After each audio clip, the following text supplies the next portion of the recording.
ಕರ್ತನು ರಕ್ಷಕನು ಒಡೆಯನು ಆಗಿರುವಂತಹ ಯೇಸು ಕ್ರಿಸ್ತನ ನಾಮದಲ್ಲಿ ನೀವೆಲ್ಲರಿಗೂ ನನ್ನ ಪ್ರೀತಿಪೂರ್ವಕವಾದ ವಂದನೆಗಳು.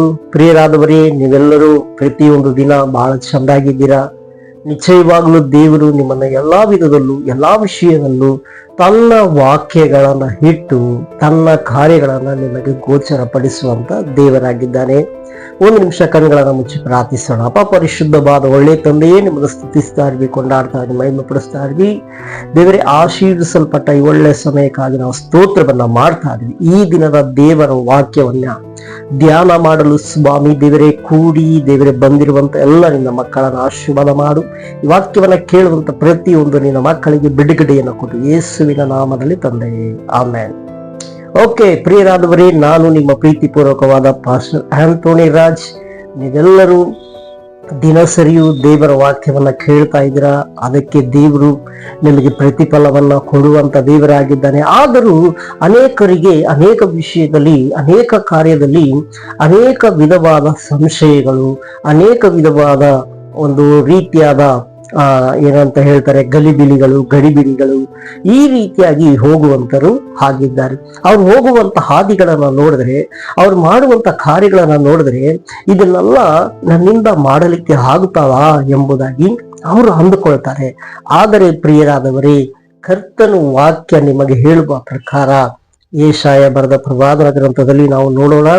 ಯೆಶಾಯ 43ನೇ ಅಧ್ಯಾಯ 2ನೇ ವಾಕ್ಯದಲ್ಲಿ ಹೇಳ್ತದೆ, ನೀನು ಜಲರಾಶಿಯನ್ನು ಹಾದು ಹೋಗುವಾಗ ನಾನು ನಿನ್ನ ಸಂಗಡ ಇರುವೆನು, ನದಿಗಳನ್ನ ದಾಟುವಾಗ ಅವು ನಿನ್ನನ್ನ ಮುಳುಗಿಸವು, ಉರಿಯಲ್ಲಿ ನಡೆಯುವಾಗ ನೀನು ಕಾದಿರುವೆ, ಜ್ವಾಲೆಯು ನಿನ್ನನ್ನು ದಹಿಸದು, ಯೆಹೋವನೆಂಬ ನಾನೇ ನಿನ್ನ ದೇವರಾಗಿದ್ದೀನಿ. ಅಷ್ಟೇ, ದೇವರಿಗೆ ಸ್ತೋತ್ರವಾಗಲಿ. ಹೌದು ಪ್ರಿಯರಾದವರೇ, ನೀವು ಹೋಗುವಂತ ಹಾದಿಗಳು ಒಂದು ವೇಳೆ ನೀರಿನ ಹಾದಿಗಳಾಗಿರ್ಬೇಕು, ಒಂದು ವೇಳೆ ಬೆಂಕಿಯ ಕಾರ್ಯಗಳಾಗಿರ್ಬೋದು.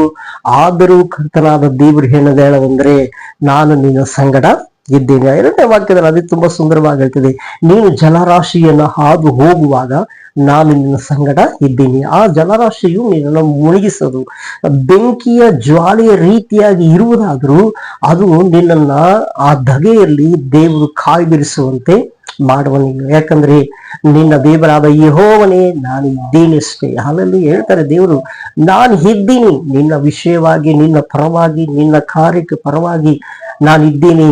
ಆದ ಕಾರಣ ಪ್ರಿಯರಾದವರೇ, ನೀವು ಇಂಥ ಒಂದು ಹಾದಿಯಲ್ಲಿ ಹೋಗ್ತಾ ಇರ್ಬೋದು, ಇಂಥ ಒಂದು ಕಾರ್ಯಗಳನ್ನ ಎದುರಿಸ್ತಾ ಇರ್ಬೋದು. ಆದರೆ ಪ್ರಿಯರಾದವರೇ, ದೇವರ ವಾಕ್ಯದಲ್ಲಿ ಹೇಳಿದ ಪ್ರಕಾರವಾಗಿ ಈ ದಿನದಲ್ಲಿ ದೇವರು ನಿಮ್ಮ ಎಲ್ಲಾ ವಿಷಯದಲ್ಲಿ, ಎಲ್ಲಾ ಕಾರ್ಯದಲ್ಲಿ ಆತನು ತನ್ನ ಕಾರ್ಯಗಳನ್ನ ಮಾಡಿ ನಿಮಗೆ ಜಯ ಜೀವಿತವನ್ನ ಕೊಡುವಂತ ಕರ್ತನಾಗಿದ್ದಾನೆ.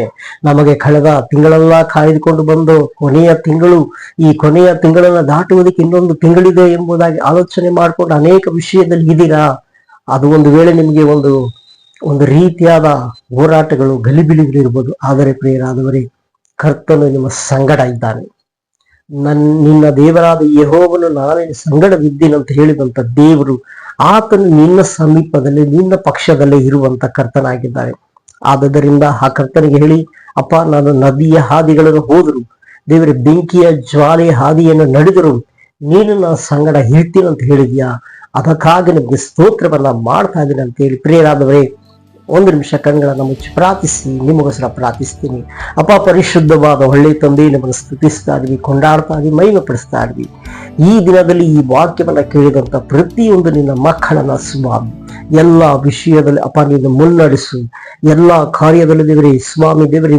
ಈಗ ಸ್ವಾಮಿ ದೇವರೇ, ಕರ್ತನೆ ಪೇತ್ರನು ಸ್ವಾಮಿ ದೇವರೇ, ಕರ್ತನೆ ಆ ನಾವೆಯನ್ನ ದೇವರೇ ಹಡಗನ್ನ ಕೊಟ್ಟಾಗ ಸ್ವಾಮಿ ದೇವರೇ, ಆ ನಾವೆಯಲ್ಲಿ ಸ್ವಾಮಿ ತಂದೆಯಾದ ದೇವರೇ, ಆ ಒಂದು ದೋಣಿಯಲ್ಲಿ ಸ್ವಾಮಿ ಅವನ ಸಂಗಡ ಏರಿ ದೇವರೇ ಅವನಿಗೆಲ್ಲವನ್ನ ದೇವರೇ ನೀನು ಸ್ವಾಮಿ ಕರ್ತನೆ ಒದಗಿಸಿಕೊಟ್ಟಂತ ದೇವರು, ಈ ಮಕ್ಕಳ ಸಂಗಡ ನೀನು ಇದ್ದು ದೇವರೇ, ಈ ಮಕ್ಕಳಿಗೆ ಬೇಕಾದ ಎಲ್ಲ ಅಗತ್ಯಗಳನ್ನ ಯೇಸುವಿನ ನಾಮದಲ್ಲಿ ಒದಗಿಸಿಕೊಡು. ಇವರು ಅಂದುಕೊಂಡದಕ್ಕೆ ದೇವರಿಗೆ ಹೆಚ್ಚಾಗಿ ದೇವರೇ ಆಶೀರ್ವಾದ ಮಾಡು. ಎಲ್ಲ ಘನತೆ ಮಹಿಮೆ ನಿಮಗೆ ಉಂಟಾಗಲಿ, ಯೇಸುವಿನ ನಾಮದಲ್ಲಿ ಪ್ರಾರ್ಥನೆ, ಒಳ್ಳೆ ತಂದೆ, ಆಮೆನ್. ಓಕೆ ಪ್ರಿಯರಾದವರೇ, ದೇವರು ನಿಮ್ಮ ಪ್ರಾರ್ಥನೆಯನ್ನ ಕೇಳಿದ್ದಾನೆ. ನಿಮಗಾಗಿ ನಾವು ಪ್ರಾರ್ಥಿಸಿದ್ವಿ.